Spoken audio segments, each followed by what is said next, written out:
In the previous class, we started the discussion on the bond portfolio management. So, what we discussed up to now, that there are certain characteristics, there are certain features, there are certain concepts which are related to the bond or bond as an asset for investment. So, after discussing these things, the next topic or the next issue, the researcher or the academicians or the investor should know how the pricing of the bond is done and how the yield of the bond is calculated. Because the pricing and the yield, these are the two concepts, these are the two things always highly involved or highly important whenever we talk about the bond portfolio management in the real world situation. So, as you remember, whenever we discussed this bond characteristics, there are certain things we have given the emphasis. One is your coupon, because bond has a fixed return what always we get, and also it has a, whenever we go for investing in the bond, it has a par value, and also we have the yield to maturity. What is the return we are getting, or another one also we are getting the term to maturity. These are the different features of a bond. Always whenever we discuss the bond, these four aspects always come to our minds. So, within this framework, whenever we discuss the bond portfolio management or whenever we discuss about the bond as an asset for financial investments, we should see that how the pricing of the bond is done and what exactly the bond pricing is. Like your equity valuation, whenever we do the equity valuation, what we have done? We have done that there is a cash flow involved in this particular asset, which is basically the dividends what we got from the literature, and as well as the discount rate or the cost of equity whatever we have. And whenever we discount this cash flows, regular cash flows what we are getting from this equity with this discount rate, then we can calculate the present value of that particular asset or particular equity in a particular period of time. Like that, whenever we calculate the price of a bond, how the price of the bond is calculated? It is basically the value of the bond is equal to the present value of the cash flows expected from it. For determining the bond price, it requires an estimate of the expected cash flow and an estimate of required rate of return. These are the two things, the interest rate and the cash flow. These are the two things which are very much essential for any valuation purpose.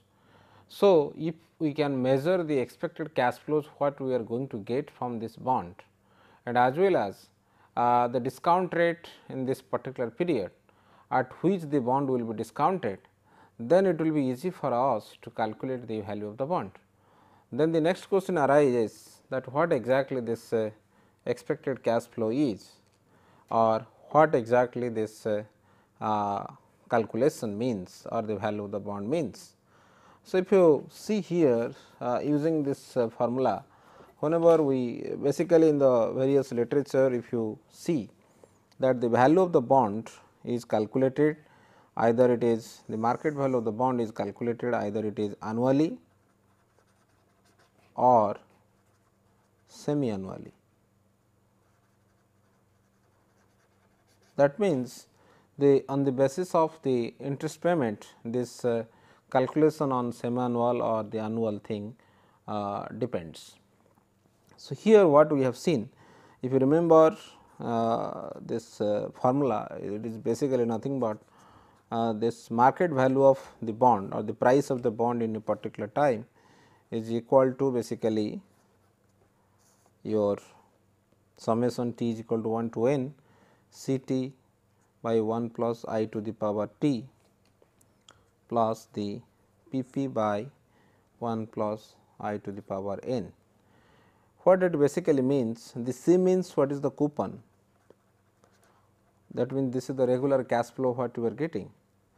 Then your I represents the interest rate, market interest rate in that particular time. This is your par value of the bond,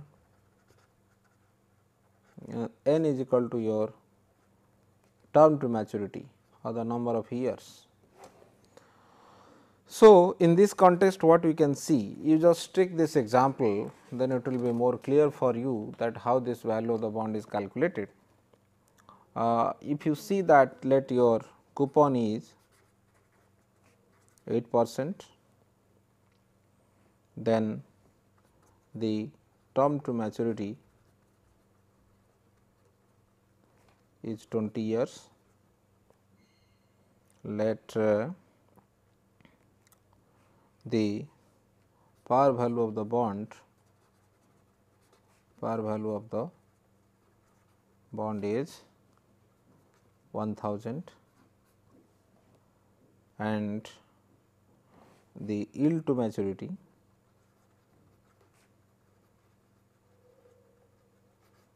is 10% in that particular time.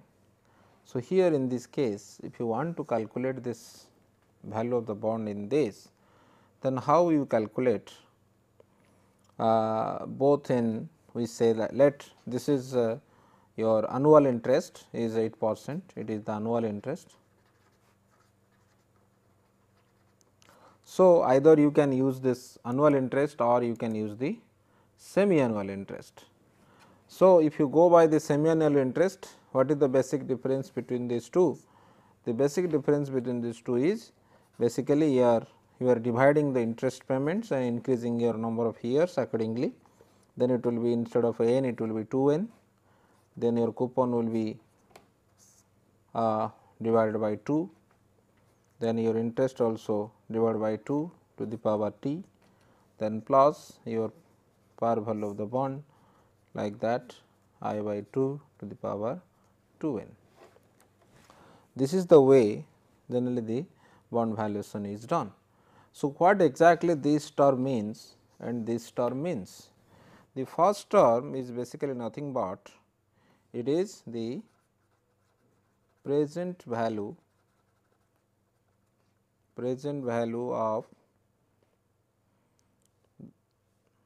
of the cash flow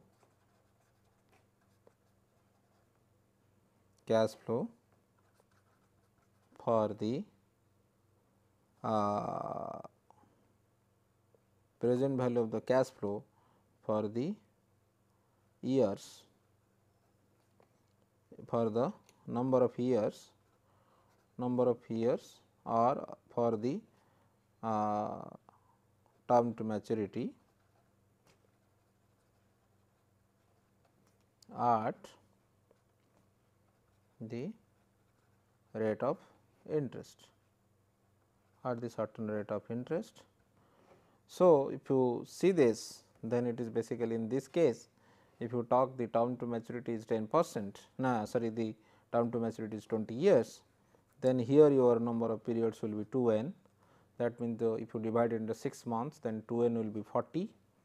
Then your if you divide it at the rate of interest, then your I by 2 will be the 5%. So, this is basically the present value of the cash flow what you are receiving regularly for the reasonable number of years when the up to the time when the bond will be matured or the term to maturity at the rate of interest.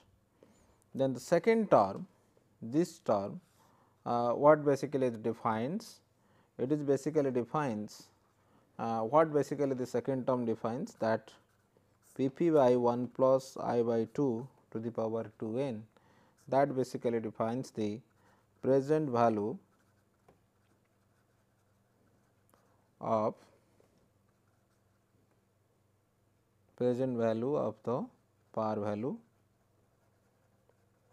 to be received in the this 40 period whatever we have taken in the whole period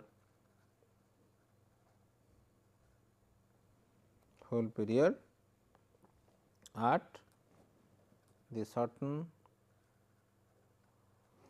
level of interest. So, in this case this interest payment is 5%. So, if you want to calculate this example whatever we have taken, then it will be your P m, the value of the bond will be t is equal to 1 to 40, because we have divided into 2n, because the number of years will be 20. Then it will be 80 by 2, because their annual coupon payment is 8%. So, that is why this at the rate of 8% for 1000, the coupon will be 80 rupees. So, divide by 2, then we have taken 1 plus 0.1, which is the interest rate, that means 10% by 2 to the power t, plus 1000, which is the par value of the bond, by 0.1 by 2 to the power 40. So, here if you want to convert this one and this one, then what is this? This is this term basically, the first term is basically defined as the present value of annuity of Rs 40. 40 means what you are getting in every 6 months, in every 6 months for 40 periods. 40 periods means 46 months at the rate of 5%. So, what this term means? This is the present value of interest payment, present value of the the present value of 1000 to be received in 40 periods at 5%. So, this is the way this two term is defined. So, if you want to calculate this present value of interest payments, then the present value of interest payment is basically nothing but is the present value of annuity at the rate of 5% for this 40 periods of time. So, that is why the present value of that will be 40 into 17.1591, it will be 686.36. So, here the present value of the principal, or in the par value will be present value of the is equal to this 1000 multiplied by 0.420. This figure the present value of annuity, and this the present value of this you can calculate from the tables, equal to 142. So, the value of the bond, the market value of a bond will be 686.36 plus 142, that will give you 828.36. So, this is basically the market value of the bond in this particular point of time. So, this is the way generally we can calculate this value of the bond, the market value of the bond at a particular time period. So, like that if you see that there is a relationship between this price and this yield, or the return what we are going to get from this particular bond investment. So, if you want to establish a price yield relationship, a price yield relationship basically in this way, if you draw like this, let this is your yield and this is your price, then your price yield relationship basically go like this. So, we call it price yield curve. The price yield curve basically go like this, and what is the decision? Let it is 2 years, 4 years, 6 years, 8 years, 10 years like that. Then let this is the values 200, 400, 600, 800, 1000 like this. Then the price yield relationship basically goes like this, and it is basically not a straight line. The price yield curve is not a straight line, it is convex to the origin. If the rate of interest goes down, the value of the bond rate of interest, if the rate of interest goes down, the value of the bond goes up. Therefore, there is an inverse relationship between bond price and interest rate. So, in this case, if you see that what is the decision always we take? If the yield whatever we have in particular time is less than the coupon rate, whatever we have taken, let the 8% in our previous example, then the bond will be priced at a premium. Bond will be priced at a premium to its par value. If yield is more than the coupon rate, then the bond will be priced at a discount to its par value, and a price yield relationship is basically convex, it is not a straight line. So, the decision maker or the participants who participate in the bond market, what basically they do? They always look forward whether the interest rate or the particular yield of the bond is higher, or the coupon what we are getting from this is higher. So, by making the comparison or by making this relationship between or making these figures, or by establishing or by knowing this value of the coupon and as well as the yield, they generally take the decision what to be done in this particular bond. So, whether it should be priced at a par premium to its par value, or it should be priced at a discount to its par value, that basically decided on the basis of the yield and the coupon rate. So, what basically there are various models which calculate this yield. What basically the yield defines? That the expected yield on the bond may be computed from the market price. That means, if the market price will be given and the coupon will be given and the par value of the bond is given, then we can calculate the yield of this particular bond. So, how it will be calculated? The expected yield on the bond may be computed from the market price. So, go by your previous formula, what we have derived to calculate this market value of the bond.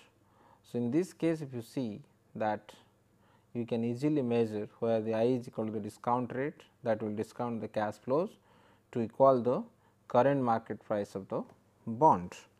Then in this case, you can calculate what should be the yield of this particular bond. So, this is the general way through which the bond yield is calculated. So, there are various type of yields, and how generally the yields are calculated or the yields are measured, and how the different yields are used for different purposes or the different reasons. So, if you talk about the different types of the yield, we have a nominal yield, we have a current yield, we have a yield to maturity, we have a yield to call, and we have a realized yield. What basically this nominal yield means? Coupon is basically also yield which measures the nominal yield, or basically always whatever return, immediate return, regular return, the what we are getting from this particular bond, that basically measured as the coupon rate. So, that is why whenever we talk about the coupon, coupon is nothing but it is represented as, or it can be defined as the current yield of a particular bond. Then the nominal yield of a particular bond. But whenever we talk about the current yield, it basically measures the current income rate. That means, what is the return you can get in that particular time. So, that basically talks about the current yield. But whenever we talk about the yield to maturity, it basically measures the expected rate of return. The yield to maturity basically measures the expected rate of return for bond held to maturity.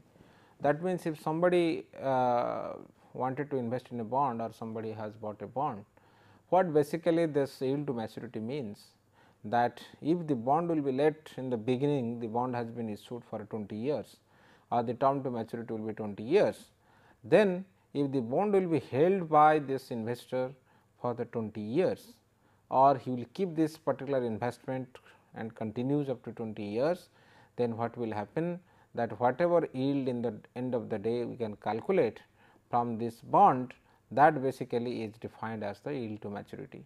So, in this context, what we can say, if the bond will be kept with the investor, this particular investment will be throughout carried out by the investor on the basis of the yield to maturity, on the basis of the term to maturity, then we can say this particular yield is defined as the yield to maturity.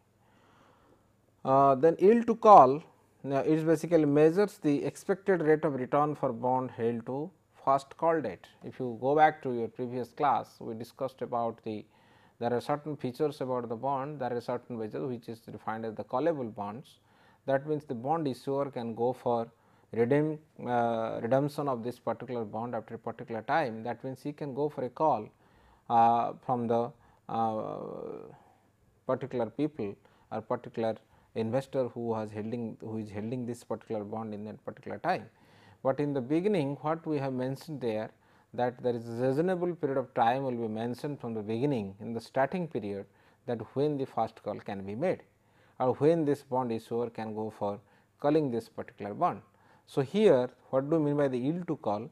At the time of calling this particular bond for the redemption or for any other reason, if whatever yield this particular bond will give, that yield basically defined as the yield to maturity, the yield to call. Then we have the realized yield or the horizon yield. What do you mean by this horizon yield? It basically measures the expected rate of return for a bond likely to be sold prior to maturity. It considers specified reinvestment assumption and an estimated sales price. It can also measure the actual rate of return in a bond during some past period of time. Basically, you have issued a bond for 20 years, but you could not keep this particular bond for 20 years. In between, it has been redeemed. So, if it has been redeemed by bond investor within this particular period, maybe 10 years or 15 years, then what will happen, that within this time horizon, or on the basis of the investment horizon for that particular bond issuer, whatever return we can get from this in that particular period of time, that is defined as the horizon yield. But that is the horizon, or that is the investment horizon period for that particular bond holder, up to what time he has kept the bond for the investment. So, these are the different ways through which it is calculated. So, if you talk about the current yield is nothing but it is basically defined as in this way, that it is similar to the dividend yield, it is similar to the dividend yield for the stocks. Already we mentioned that the different yields basically used by the different investor on the basis of their objective or on the basis of their purpose for which they are trying to make the investment on this particular bond. So, in this context, if you observe this current yield, why this current yield is important and why this current yield is required for the investor? for what kind of investors the current yield is important, that basically the matter of concern for the investors or for the people who really wanted to make the investment in the bond market. So, in this case if you observe one thing, what basically this talks about, it talks about that it is important that or the current yield basically important for the people to who are income oriented. That means, immediate gain or they want to maximize their income in the current period or day to day business or day to day investment process. So, that particular yield they are bothered about how much current yield I am getting on the basis of my coupon payment. So, that is why the current yield is nothing but in a particular period how much coupon you got either annually or semi annually, and in this particular period what is the market price of the bond. So, the coupon whatever you have received from there divided by this market price of the bond in that particular time, that will give you the current yield. So, this is basically the current market price. So, the coupon divided by the current market price of the bond, that will give you the current yield, and the income oriented investors are always concerned about this. Then we have the promised yield to maturity. What do you mean by the promised yield to maturity? Why we call it promised yield to maturity? You see that the promised yield to maturity is a concept which is widely used the bond yield figure. Basically, always whenever the yield concept comes to our mind, basically the yield means in general literature, this is always we defined, that is the promised yield. So, what do you mean by why we call it the promised yield? It is called because it assumes that investor holds bond to maturity. That means, the investor holds the bond to maturity, to the end period of time the investor holds the bond. And another thing is, all the bonds cash flow is reinvested at the computed yield to maturity. That means, this concept is very important. What we define that this concept is basically nothing but it is interest on interest. What basically the interest on interest means, that whenever we get the coupon is a regular cash flow what we are receiving from the bond, and the coupon whatever we are receiving in the regular interval on the basis of the time period, these coupons are reinvested in the market at the computed yield to maturity. That means, at that particular time whatever yield will be available or whatever interest rate will be available to the investor, what they basically do? They basically reinvest this particular payment, coupon payment, whatever they have received is from that particular bond. So, if you assume these two, that one thing is this investor gives the promise that he will hold the bond up to the maturity or the term to maturity, number 1. Number 2, whatever coupon he will be receiving, whatever money he will be receiving at a regular cash flow basis, that will be reinvested in the market in the, at that at certain level of interest rate prevailed in that particular time, which is basically nothing but the computed yield to maturity. So, therefore, we call it the promised yield to maturity. So, if you talk about the different concepts related to this, then what basically this I represents, that if you want to solve this equation, this solve for I, that will equate the current price to all cash flows from the bond to maturity, similar to your internal rate of return whenever we calculate in our case in the financial management case. So, in this case what we can see that in the trial error basis, for example, you say that there is the same example you take, the coupon will be given to you, let 8%, then you have term to maturity, let your term to maturity will be 20 years, then you have par value of the bond, par value of the bond is 1000, and we have to calculate the I from here. Let in that particular time the market value of the bond is 900. So, what we do? We basically equate this 900 with this equation. This is your t is equal to 1 to 40, then this is your 40 because coupon will be 80 by 2. Let we are talking about the semi annual interest, coupon is paid semi annually, this is your annual interest payments. Then this will be your 40 by your 1 plus I by 2 to the power t, then plus this is your 1000 divided by 1 plus I by 2 to the power 40.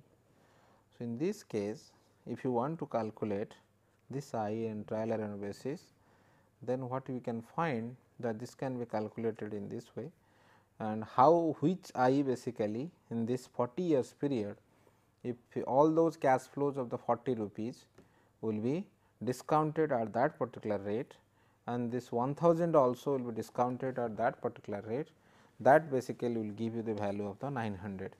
So, if you see these things calculate, then we can find in this case if your I is basically 9.9%, then this will equate you this 900. So, in this case example if you say that then let it is t is equal to 1 to 40, 40 by 1, let 1 plus I by 2 to the power talking about, then you take let we take this present value of that particular annuity, that some kind of I should be solved from here, let your I will be 4.5 I by 2 will be 4.5%.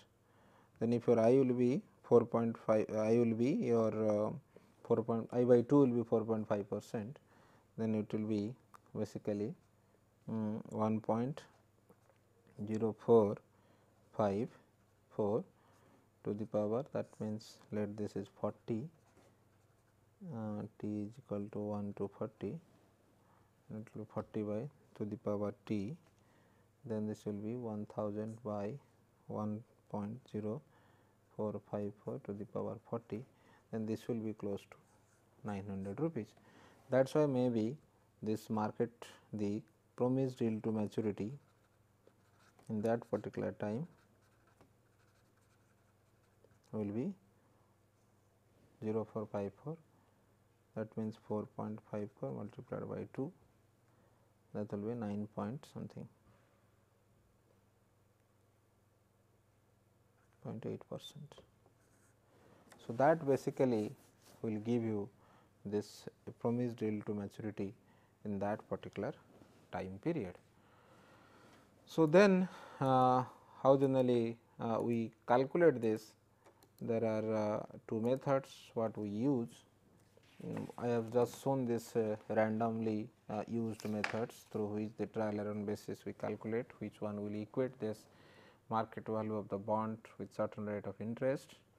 But if you want to see, we have two methods. One is your approximate promised yield method, which is what we have used now, what we always most of the time use, that is easy and less accurate. Although it is easy to calculate, but sometimes we can say the accuracy level of this method will be little bit less.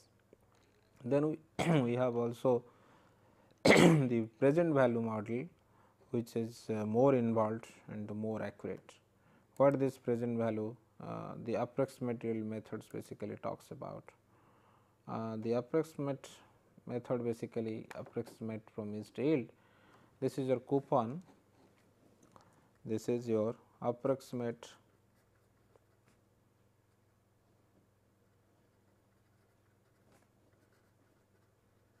promised yield.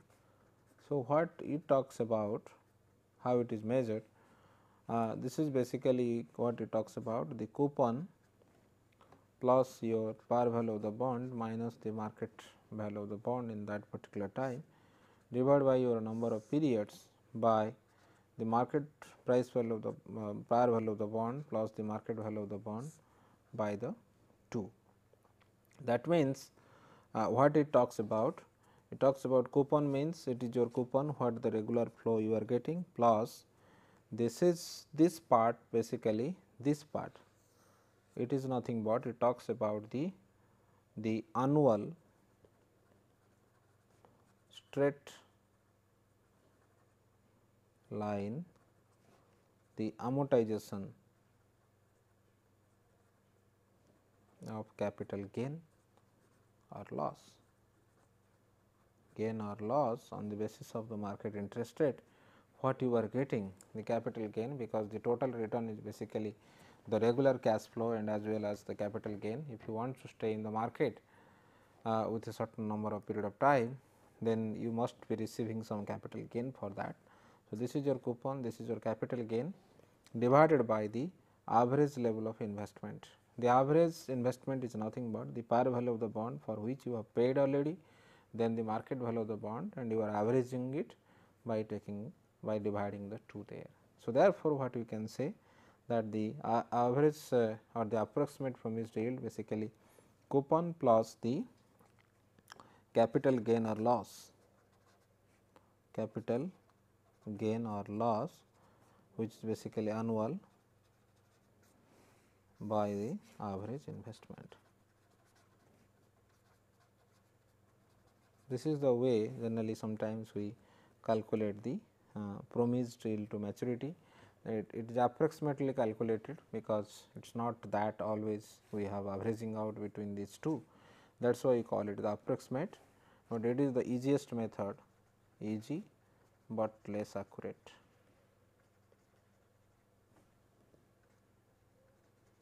It is easy but less accurate in terms of the example. Another way we have the present value model, where we have to find out these different i's. We have to find out these i's to find out this yield, and we have to exactly find out the value of the I which can equate this particular value of the market value of the bond with this particular right hand side of the equation, and it is little bit more complex. So, therefore, if you talk about all, then it may be less than yield to maturity. It reflects return to investor if a bond is called, because if you already remember that the call option you have, that any time the bond issuer can go for a call option for this particular bond, then what we can observe there, that we call it the particular yield what we are receiving from this call option case.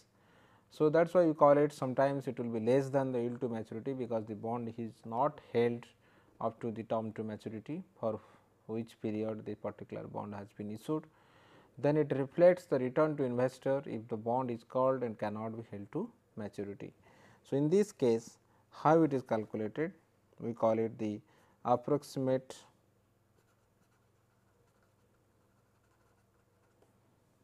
yield to call. How it is calculated? The same way, at the time of call option, what was the coupon, then your that time what is the par value of this particular bond, then your PM for this bond option divided by your NC whole divided by the PC plus PM by 2. What this PC, PM and NC reflects? This is AYC, basically approximate yield to call, short we call it AYC. Then your PC basically the call price of the bond, the PC basically the call price of the bond, then PM is the market price of the bond in that particular time, then CT is basically the annual coupon payment whatever we are receiving from here, then this NC basically the number of years, it is important, the number of years to first call date, because we are calculating this particular promised approximate yield to call. That is why we have to measure the yield when the first call has been made by the bond issuer. So, therefore, what we can see that the first call has been made by the issuer after 5 years or 6 years, then what should be this yield for that particular bond in that particular time. So, therefore, what we call it, it is called the promised yield to called, and it is measured as the approximation, and also it can be measured through the present value model. How this present value model is used in this case? In the same way, whatever way we have used, that the market value of the bond is given, and you see this 2 NC and number of years multiplied, because the coupon you are talking about semi annually, then your plus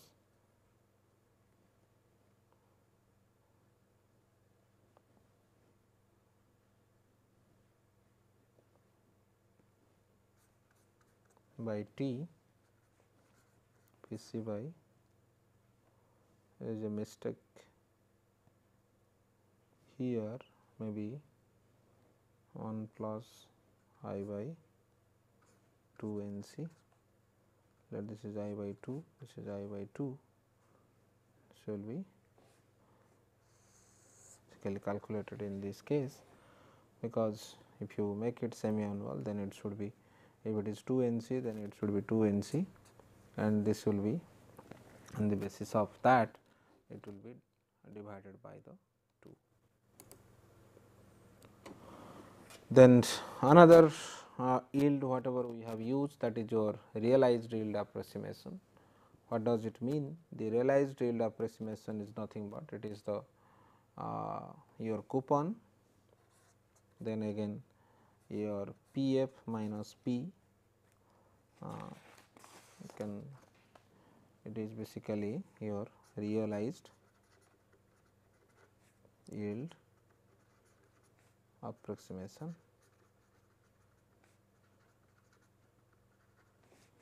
What it basically means? This will be your coupon plus again this capital gain whatever we have, that is your PF minus P by your holding period whole divided by the PF plus P by the holding period, the average of this. So, that is why it is your ARY means it is the approximation realized yield, C represents the annual coupon payment, PF represents the estimated, PF basically the estimated future selling price of the bond, and this is your P is equal to your par value of the bond, then HP is the number of years the holding period of the bond, the holding period of the bond.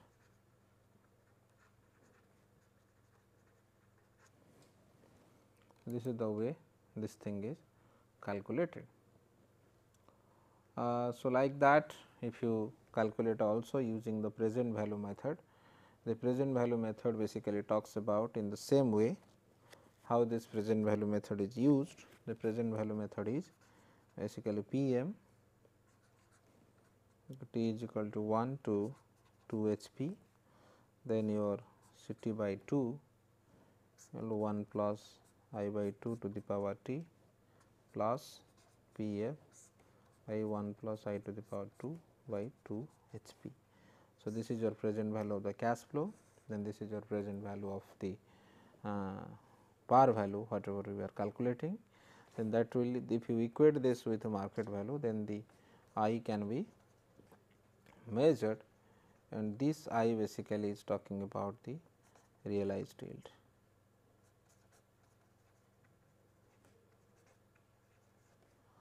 So, therefore, what we can see here, one observation what you can make, that if you have this future selling price of the bond, this future price of the bond basically is nothing but with a certain level of the yield, what should be the value of the bond in the next period. Then from there, if you can calculate the real price or the actual par value of this particular bond, then that is the capital gain. This is the capital gain what we are going to derive from here. Then only that capital gain plus the yield, nominal yield what you are getting from this bond in terms of the coupon, that basically gives you the total yield of the realized yield for that particular case. So, in this context, what this bond investor always feels, that the expectation level of the bond investor varies on the basis of the market interest rate. That means, if the interest rate varies, then the price of the bond goes down or goes up on the basis of the change in interest rate or direction of the change of the interest rate. If already I told you that interest rate has an inverse relationship with the bond pricing, and if you can anticipate this interest rate, then the future price of the bond can be calculated in approximation.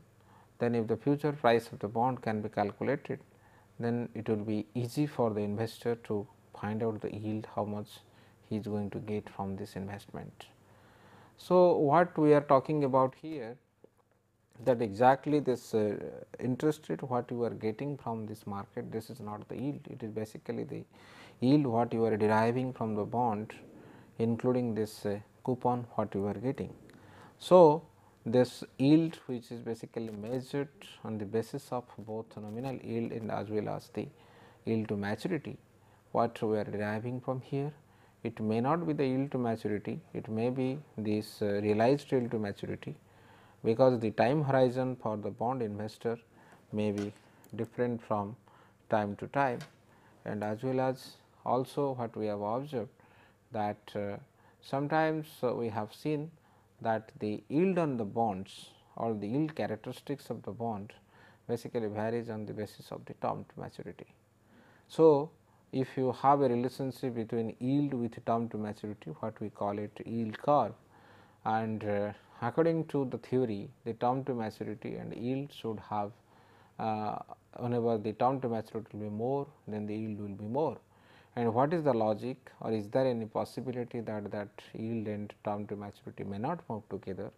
That is a matter of question whenever, or that is a very important question always comes to mind of the investor while taking the decision process, in the decision making process of the investor in the financial market.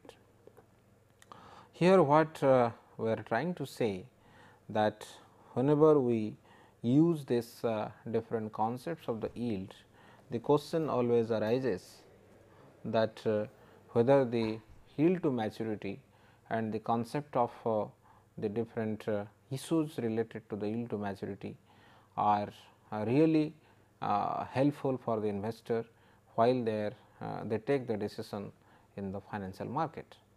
So, in this context, what we are trying to say, or what I am trying to infer, that this yield concept is quite important, because which talks about the return what you are deriving from this bond, and obviously the different types of the yields will be important for the bond investor, because the different bonds have the different characteristics.